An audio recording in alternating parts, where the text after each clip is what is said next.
I'm going to show you an absolutely spectacular game played in the top section of the Biel Chess Festival between Levon Aronian and Matthias Bluebaum. I'm sure two names that are very familiar to you. First of all, let me say a word about Biel. I mean, this is the annual chess festival. It's a wonderful event. So many different sections, whether you're playing in a youth tournament, a seniors tournament. There's a Masters Open, which is has a very strong entry actually.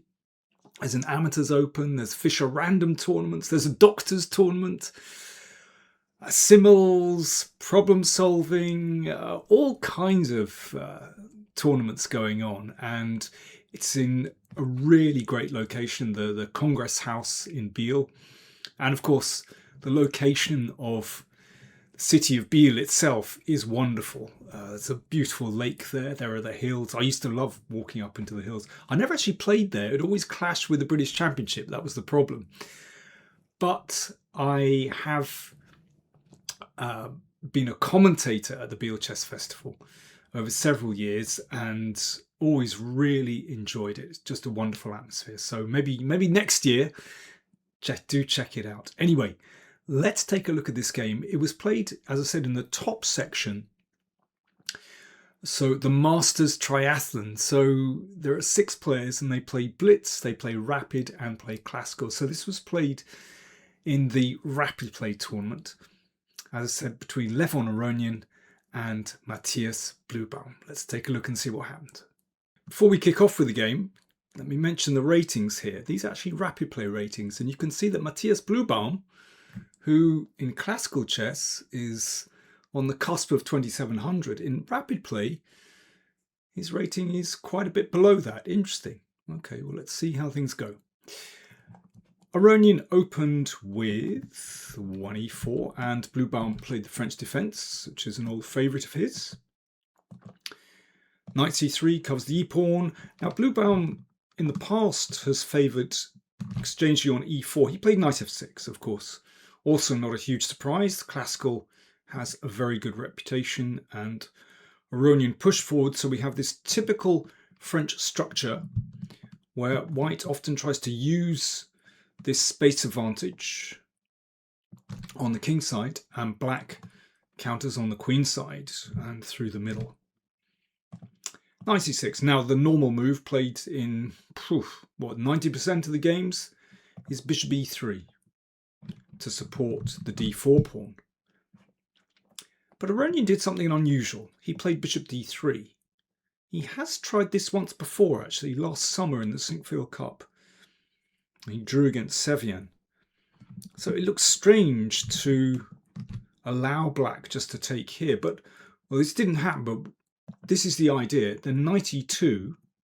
And this pawn kind of blocks black's play through the middle. You're just going to castle and then, as usual, play on the king side.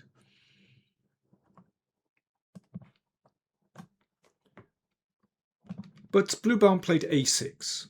So he's looking to expand on the queen side in the usual way. Castles. I should also mention that if c4, then the bishop can happily drop back to e2. That takes the pressure off d4, which means that e5 is more secure. And it's actually easier for white to get in f5 in that case because e5 is well protected. Anyway, b5 played. One of the ideas of b5 is to bring the bishop to b7, and that will support a knight coming into e4, which is one of the typical strategic ideas for black. Aronian acts very quickly. f5.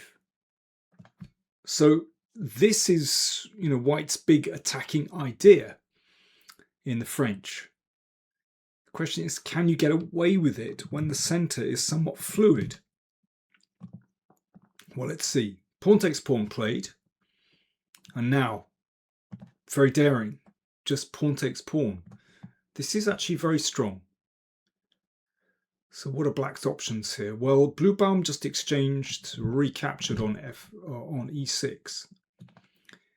But watch what happens if pawn takes knight. Pawn takes pawn, check. King takes, knight d4, and this is absolutely crushing. Watch this, check. Picks up the knight, but now queen f3 is a winning move, threatening queen f7, mate. Knight takes pawn allows queen f8, mate. And if queen e6, bishop f5, and the queen doesn't have a good option because this is threatened. It's a disaster. If queen takes pawn, then bishop takes knight. So everything hangs together for white. And queen f7, mate. Okay, what else is there? Oh, this is interesting. If knight takes e5, then this is also fantastic for white. Watch this. Knight takes b5 is incredibly strong. And if pawn takes queen h5, threatening queen f7, queen takes d5, crushing. There's all kinds of threats in this position. Okay, back we go. So Bluebaum recaptured on e6. And another fantastic move. I should say this is a rapid play game. 15 minutes on the clock each, plus 5 seconds per move. So to see these kind of tactics in a rapid play game is pretty good. It involves a lot of calculation, and that eats up time. So if knight takes knight, then this is winning. So g6, okay, not too difficult, mate here. So queen b6, okay, looks a little bit worrying for white with this pin, but bishop e3. Bluebaum took on d4, and now such a cool move from Aronian. King h1. So this avoids a nasty check in a second.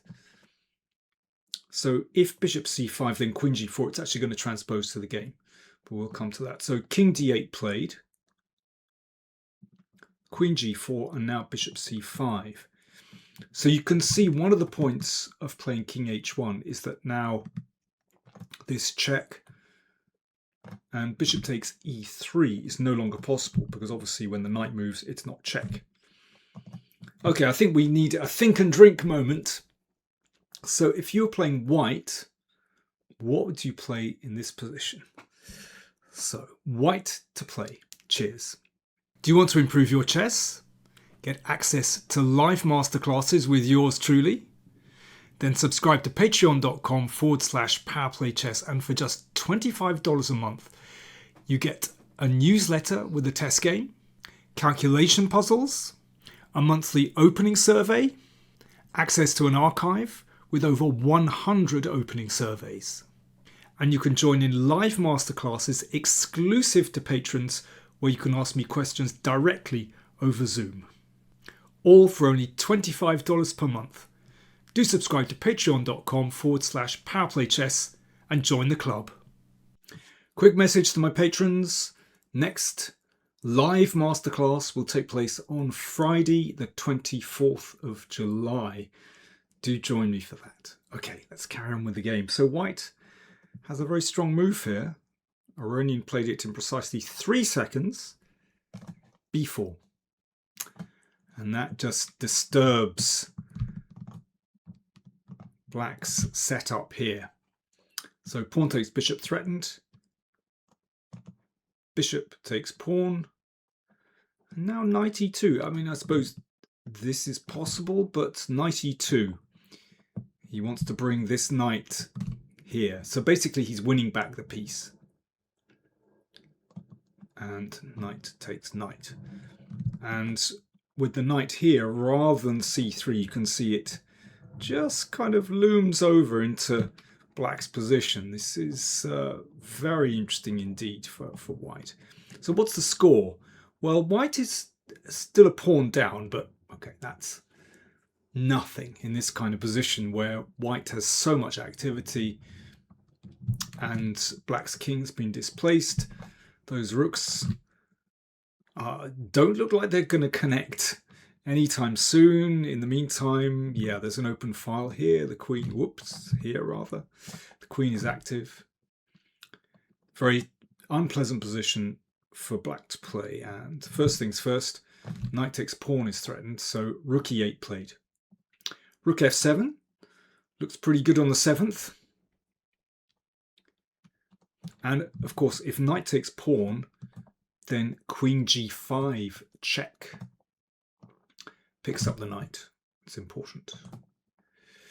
Rook a7, so Bluebaum trying to bring this rook into play. Rook f1. There we go. What a contrast between those connected rooks supporting each other and those split rooks. That's a cardinal sin. h6. Okay, so now this is a threat because queen g5 is no longer possible. Queen h5, protecting the pawn. But it all hangs together with tactics. It's interesting because you can see that bishop takes knight is possible, but then check. And bishop takes bishop, so you recapture the piece. And actually this is really unpleasant. Pawn takes, check, and rook takes rook. Winning material. Bluebaum tried g5. So he's still angling to take here. And now bishop takes knight is threatened as well. c3 protects this one. Now, given some time, then white would love to just start taking here and take on g5. So it's a desperate situation for black. Knight takes pawn. Rook takes, queen takes. Queen takes h6. Okay, why not knight takes bishop? Well, then knight c6, forks king and queen. Everything hangs together with tactics. It's absolutely beautiful. So the king starts to run, or continues its run, I should say. Bishop takes pawn. Wow, another tactic. So if pawn takes bishop, knight takes, forks king and queen. Rook threatened. Bishop takes, exchange on d7, knight takes, another fork.